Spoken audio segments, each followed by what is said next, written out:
are listening to the OBB Baseball Podcast presented by Beyond the Monster.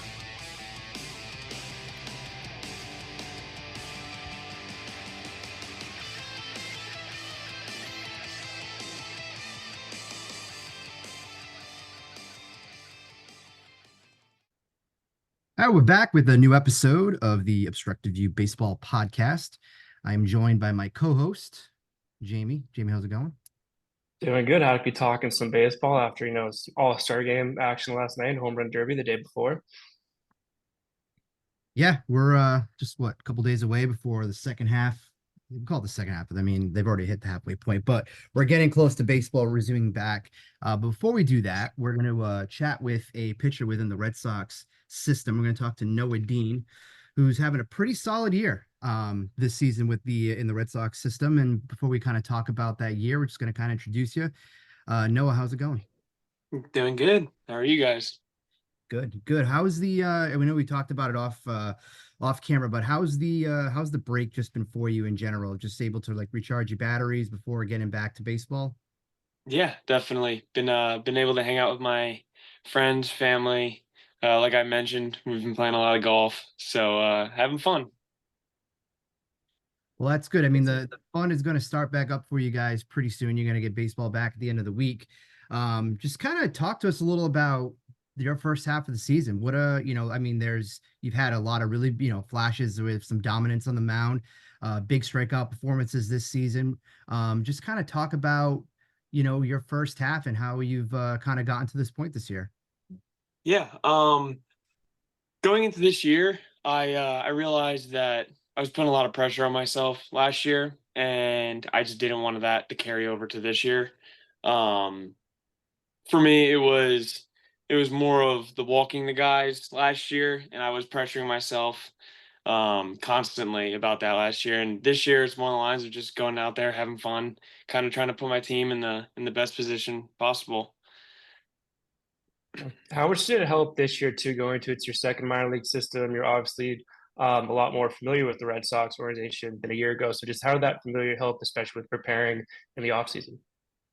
Yeah, I mean, the communication was good during the off season. Going into the off season, like I knew who I was talking to, what my goals were, what they expect of me when I get down to spring training. So it was a little bit more of like a concrete plan going into this year. Last year it was kind of just like when I show up to spring training, that's when I kind of get the information. I mean, they did talk to me going into last year, but not as much as what it was going into this year. So that was one big thing that helped going into this year. Well, I was actually going to ask that because, you would kind of talk about the communication piece. Kind of curious, talking to a lot of the guys up at, AAA, guys who've gone from AA and now are up with the Woo Sox. Just from your perspective, what has been the major difference between, you had last year, there was a different general manager or chief baseball officer, whatever you want to call it, and a different group of people that was kind of leading the pitching department. Now it's completely overhauled. It's different. It's changed. What have been your biggest takeaways between the two and just kind of helping you get to this point? So we do, when our coordinators come in to Salem, we always are able to talk to them, stuff like that. And majority of the time, at least this year, I've been able to sit down with some of the coordinators and kind of just figure out what I need to do to keep going and get to the next level. I know I think it's once a month we go over these meetings where it's all right, you're doing this well, this well, this well. And then obviously this is what you need to work on, stuff like that. And everyone has them. So that's also been helping too. And that's a good part with the communication is that it's not making people wonder oh, what do I need to do, stuff like that. So I think it's pretty obvious thing that they're doing just to let us know hey, this is how you're going to get better and this is how ultimately you're going to keep moving on. Yeah. It seems like this year, in past years, there's a lot of hype and deservedly so with Meyer and kind of the hitting prospects, but it seems like since Bailey's come in, you have Hal Crawford looking really good. And just with prospects like yourselves, it seems like there's a lot more hype and a lot more positive things with the pitching and the system, regardless of the level. Yeah. I mean, I think we have a lot of talent arm wise. I think we have a lot of talent coming up. What has it been like too, going back to college? I know you worked mostly as a reliever. What it's been like the last couple of years, focusing more as a starter rather than coming out of the bullpen. Yeah, I honestly enjoy it a lot more than being a reliever. I like being a starter because you have a structured week, knowing what you're gonna be doing, when like a midweek bullpen is, what you're gonna be working on, and then ultimately knowing when you're gonna throw. In college, it was just they call your name, you go out there, throw as hard as you can for an inning for me. So, so I do enjoy having this starting role and knowing what I'm going to be able to do this whole entire week. How has your preparation had to change for that too? Has it had to change a lot, or kind of similar?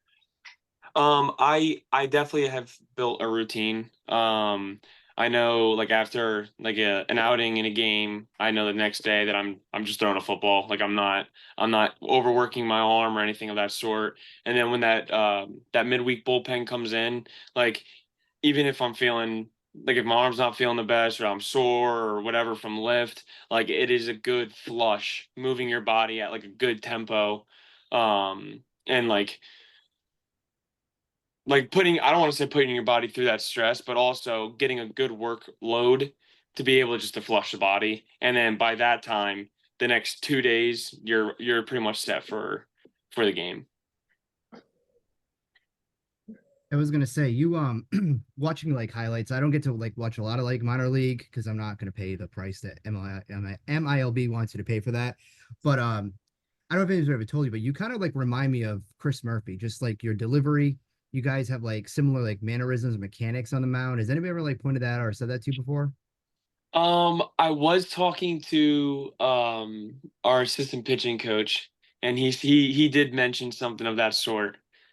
So I mean that's the only person that's ever said that to me. Yeah, I was mentioning it to one of the other guys that we podcast with Andrew, and I was just saying like every time, especially with like the still photos that you find on like Instagram that they're taking of you, is just like the resemblance of just I mean, you get left-handers, southpaw, so it's kind of like uncanny. It just reminds me every time.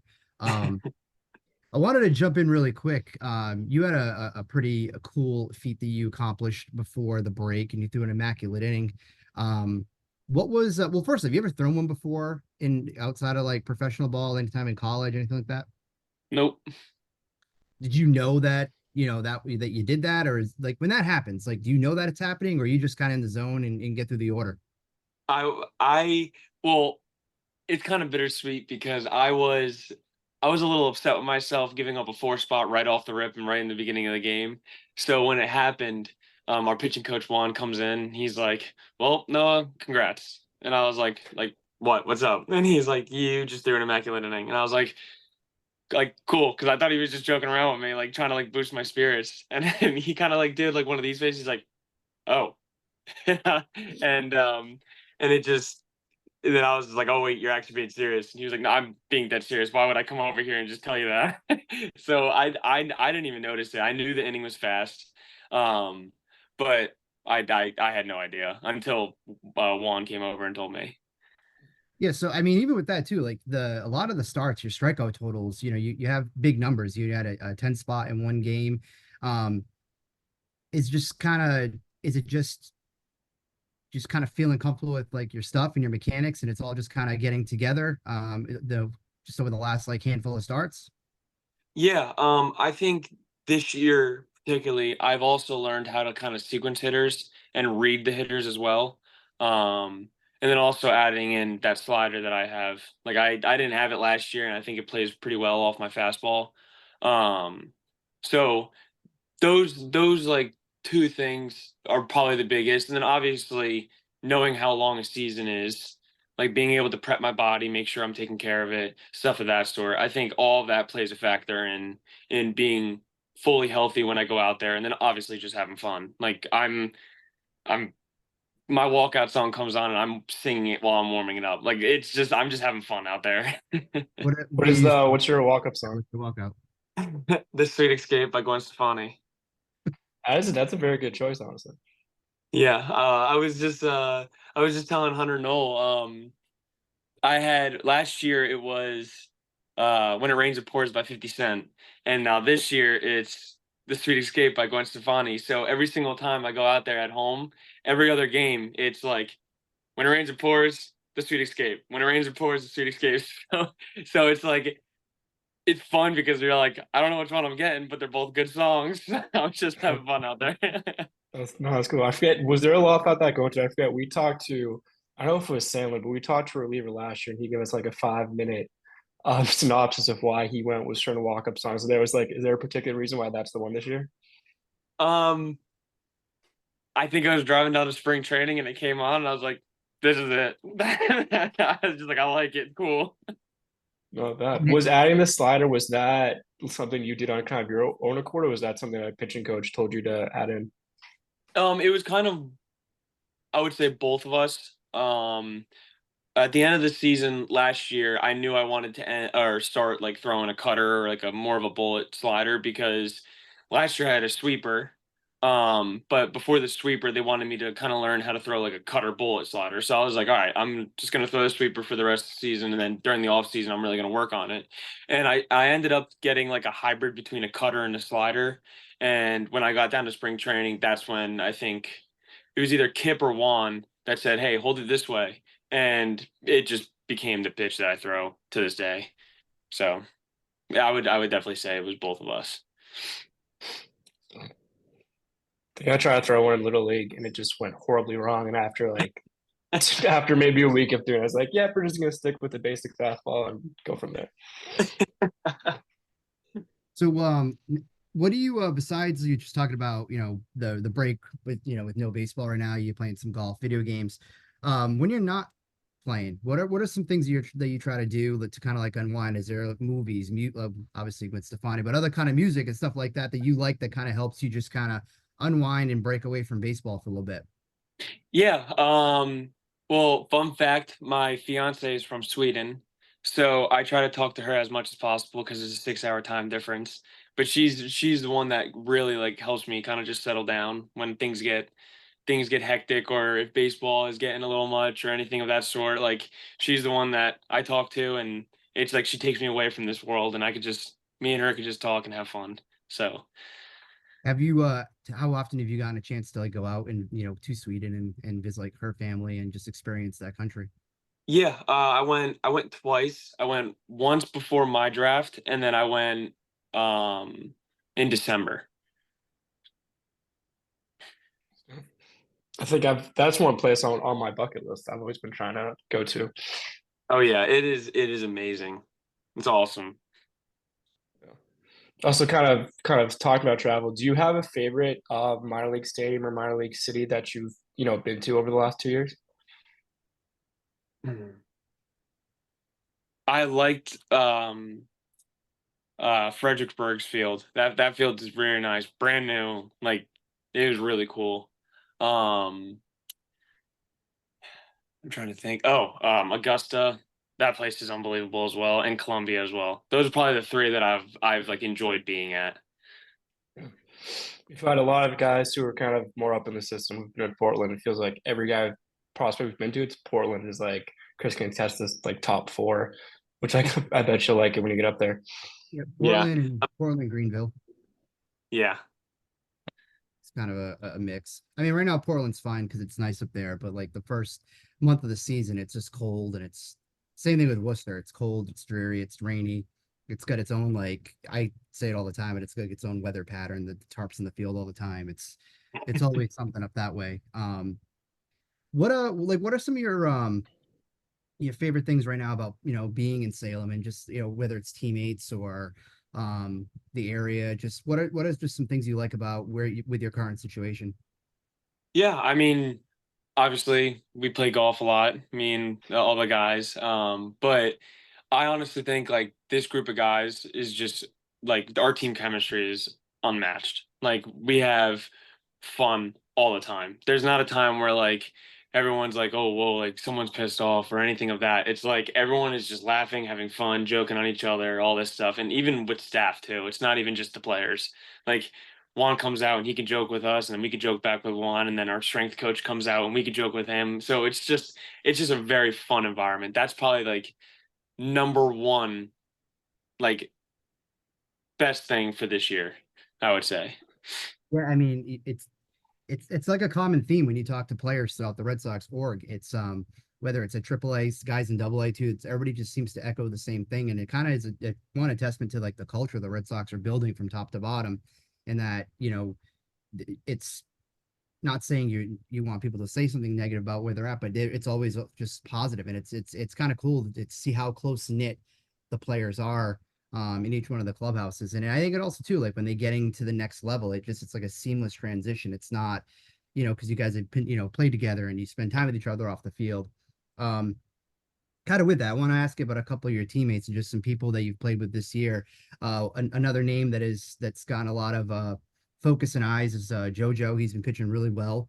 Mhm. What's it like, with him and just some like, just I guess kind of like see his growth this season from your perspective. Yeah, I mean he's a really good pitcher. I think like that he is dialed in when he's throwing.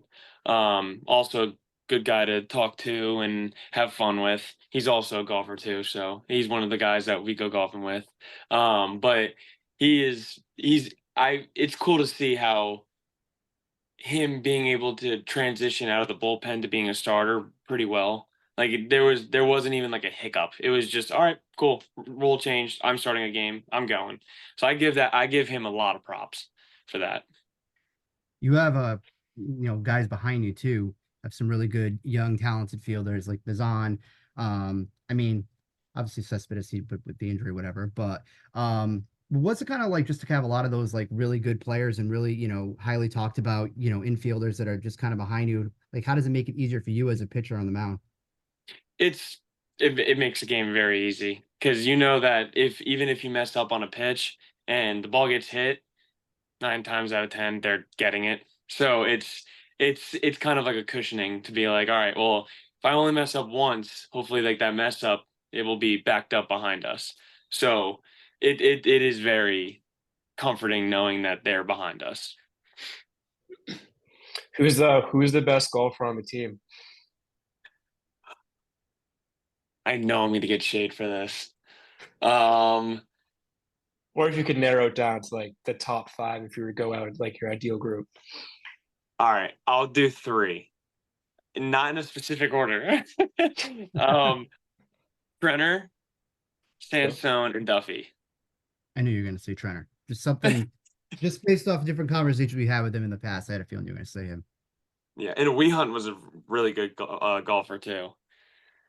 Yeah. That's What's your favorite weird. course that you've been to kind of close to Salem or in the Salem area?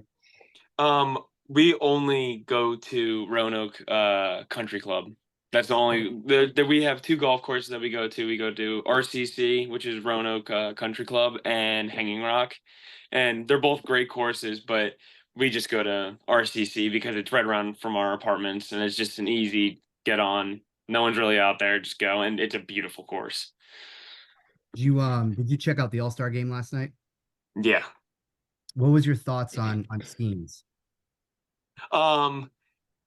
It's funny because I was actually picking up pizza when he was he was pitching, but I did see the highlights. I mean, that guy is just unbelievable.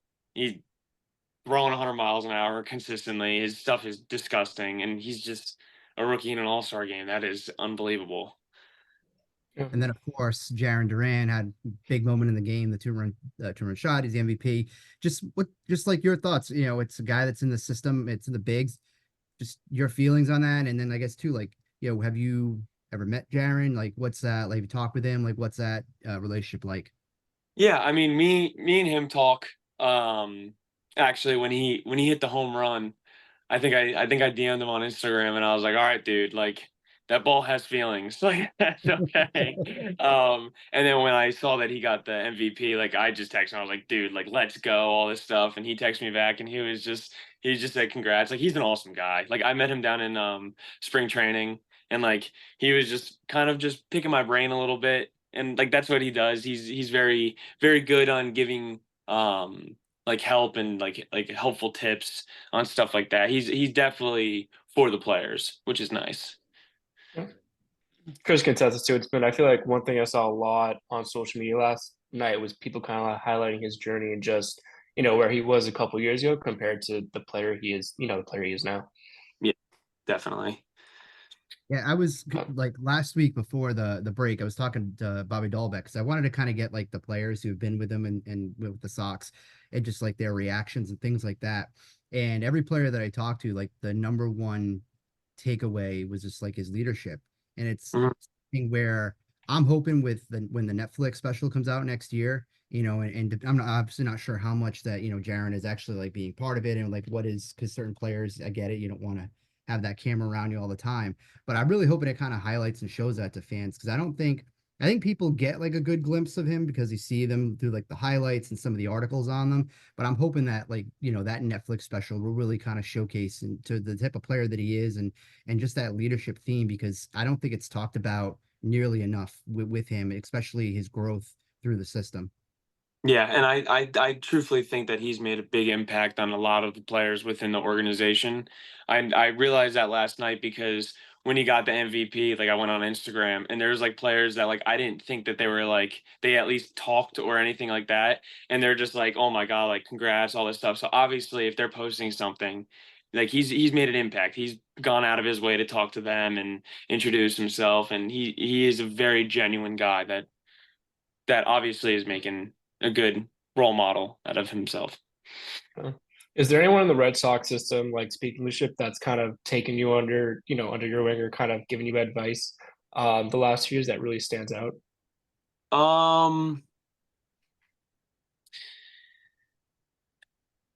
I would say out of the whole, like, are you talking about upper levels or like just like just in general? I know me and Dalton Rogers are pretty close. Me and him go back and forth, like if it's personal questions or if it's about baseball or like anything. Me and him are pretty close, and obviously we got drafted together, and the Red Sox put us together pretty much for everything, like living and all that stuff. So me and him grew a good connection. So he's probably up there too. Yeah. We've had Dalton on a couple times. He's just been a good guest. We got to kind of talk baseball with. Yeah, definitely. Him and his southern accent. Yep. Yep. I think that was the thing that stood out to me the most. It was an ongoing joke when he was here. Like when we'd see him, we would just like talk in a southern accent. He's like, "Dude, it's not even that bad," and we're like, "Nah." I mean, that was the first thing because after he got drafted, I think he reported maybe like 2 or 3 days afterwards, and that was obviously one of the biggest takeaways, obviously outside of his talent and things like that. You had mentioned about jumping on with Instagram. Are you a big though like social media guy? Like what's your social media like? How do you go about it? I mean, I don't really post anything. I just have obviously some baseball things and then me and my fiance. But majority of my stuff is just like my feed is just MLB and memes. That's all. People that like I went to high school with and stuff like that. It's nothing like crazy, and I'm not huge on it. Like if I need to pass time, yeah, obviously I'll go on it, but I'm not like I don't live by it. You more like TikTok, you Instagram? I mean, obviously we follow stuff like that with Twitter, but like, what's more of like your like what would you say you'd be on more? TikTok, Instagram? Yeah, I'm definitely on TikTok to pass time. Instagram is to like find out like cool things like if I didn't know that Duran got MVP, I would definitely have gone on to Instagram and see like all that type of stuff. But TikTok is what I usually do because I know majority of the stuff is just memes, funny stuff. Me and Duffy send each other stuff all the time. So I spend way too much time on TikTok. I think I spend way too much time on social media in general. It just kind of comes with the territory. But even when I have a chance to like get away from it, it's just way too much TikTok, and it's just stupid shit too. It's yeah, stuff that you need. The best stuff. But yep. I catch myself laughing at things at like stupid stuff, and I'm like, I would just never laugh at this like in a normal day setting. Like it just I'm laying in bed and I see something stupid, and I'm like, wow, I just laughed at that. Come on. 5 minutes. I'll go down a rabbit hole like a half an hour scrolling when I'm just like laying. I'm like, damn, it's already midnight. Yeah.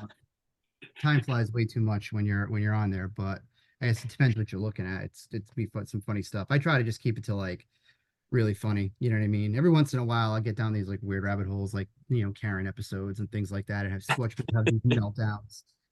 Yeah. Just because it's entertaining. What would you say, now that we're going to be heading into, again, the second half, what's your ultimate goal? If you can look back and say, hey, the season ended and I hit this goal, what would it be? Honestly, I would just keep it really simple. Just be as consistent as I was the first half. As long as I can just be consistent, that's all I want. Obviously, keep the walks down, strikeouts up, but that's stuff that in game happens. Not like I don't want to. I don't want to just think about like, all right, like this start, I want this amount of strikeouts with no walks or whatever. Like, as long as I can just go out there and be myself, have fun, and ultimately put my team in the best position that I possibly can, that's a win for me. You have you have like your eyes somewhat set a little bit on a potential promotion at some point this season? I mean, hopefully, but it's out of my control. I usually just stay where my feet are. I have fun. I mean, once again, great group of guys. So, I kind of want to ask you a draft question, given the draft was 2 days ago, and I think I scrolled through thousands of videos of content from schools I hadn't heard of before. But what is it like, 2 years, 3 years ago you were drafted? What is it like now, kind of reflecting on that? Just seeing other players' dreams come true the last 3 or 4 days. I mean, it's awesome. When we were coming home from down east, we put on the draft for like the first couple picks, and it's cool to see guys react the way they do. It's kind of just like, oh my God, like I just made it. Like that's awesome. And I kind of put myself back to when I got drafted, and I'm like, wow, like I never thought I'd get to this, and I know exactly how they're feeling. So it's cool. It's cool to see like I'm kind of out of the loop with like college guys and stuff like that, so I don't really know a bunch of the names, obviously like the big ones, but like it's cool just to see them like turn around and like hug their mom or something like that because it's one of the best moments of your life. Yeah. Did you have a draft party kind of for your process? Where were you when you got the call? I was actually here in Jersey at home, and like I kind of knew somewhat of like a round I was going to be in. But a couple of my family members came over and stuff like that, and then obviously it came up on the TV, and we all just went ecstatic. So Did you guys talk about at all, like just the amount of pitchers that the Red Sox took in this year's draft? And there's going to be, I think it was like 13. I think it was 13 pitchers, a two-way player, and the rest was all like outfielders. And did any of you guys like talk about that, or just would it be like to just kind of get some newer guys going to be kind of coming in soon? um, not really. I mean, it is cool to see that we have some arms, and obviously everyone has different things, different traits that are good about them. So it'll be interesting to see like them go up and all that stuff, but it's not really that big of a talk. Yes, one more. Is there any pitchers that you model your game after? Kind of any guys you watched in particular growing up? Um, Say that again. Are there any pitchers you model your game after, and kind of who are some of the guys that you were drawn to growing up? Yeah, I mean, I loved like Roy Halladay, Cliff Lee. I was a big Cole Hamels guy. Nowadays, it's like I really like how Tanner Houck plays. He's a beast out there. Same, honestly, most of the guys on the Red Sox, they're just all beasts. Like you know that they're going out there with fire in their eyes, and they're just going out there and dogging out. But I am a big fan of Tyler Glasnow. He's a good guy to watch, and obviously Skeens. Like it's just guys that you know when you go out there, it's going to be like something great. So I'm, but like back then it was like Roy Halladay and those guys. So, I have a couple of just random one-offs, and then we'll let you get back to your day, but so that way you can kind of get away from baseball a little bit. Um, are you a foodie? Is there a certain food that you really enjoy? Oh, Meal that you typically wouldn't have that you would like to, indulge in? my my favorite food of all time. My mom makes stuffed peppers. Though Okay. that's my all time favorite food. But I'm not huge on like a certain like type of food or anything of that. Like if it's food, I'll just eat it. But if it had to be down to one food, like if it was my last meal, it would be the stuffed peppers from my mom. Those are unbeatable. I actually was talking with someone yesterday. It's funny you mentioned it with stuffed peppers, and it was like a similar conversation. So I haven't had stuffed peppers in a long time, but I usually like to do it like ground turkey. I'm not like Yeah. beef, but it's I haven't had them in shit years. How about like a movie? What's your favorite all-time movie? Favorite all-time movie? Step Brothers is up there, big time. Great I choice. I love comedy, but I'm also a big horror movie guy. I love scary movies too. So like the Insidiouses. I really want to see the new one that's coming out. It's called Long Legs. Apparently, Is that the I saw this guy on Nicolas TikTok. Cage? Yeah, I saw this guy on TikTok, and he was just like, "I'm going to at least try to give you some insight." He's like, "But this will not prepare you for what you're about to see." So I want to see that. But all-time favorite movie, Step Brothers. That it's just I know almost every single line from there from that movie. I'm not a big horror guy, but there's actually a band. So I'm gonna go see Metallica. They're gonna play at Gillette Stadium in August. And there's a band that I never heard of until I started looking into them. They're called Ice Nine Kills, and they do every video is like a horror movie. They're like 10-minute videos with music, and it's actually kind of cool. It's not like my style of music, but it is pretty cool. If you weren't a baseball player, what would you be doing right now? What would be your career? um, I growing up, I was very big into technology. I loved computers. I loved like cell phones. I loved anything that was technology. I actually had my first ever like gaming console. Like playing like Call of Duty and Fortnite and all that stuff was a PC. And I ended up like when I bought parts, like I learned how to kind of put those parts in the computer and kind of like take it apart and stuff like that. So I would really hope that it would be something in that field.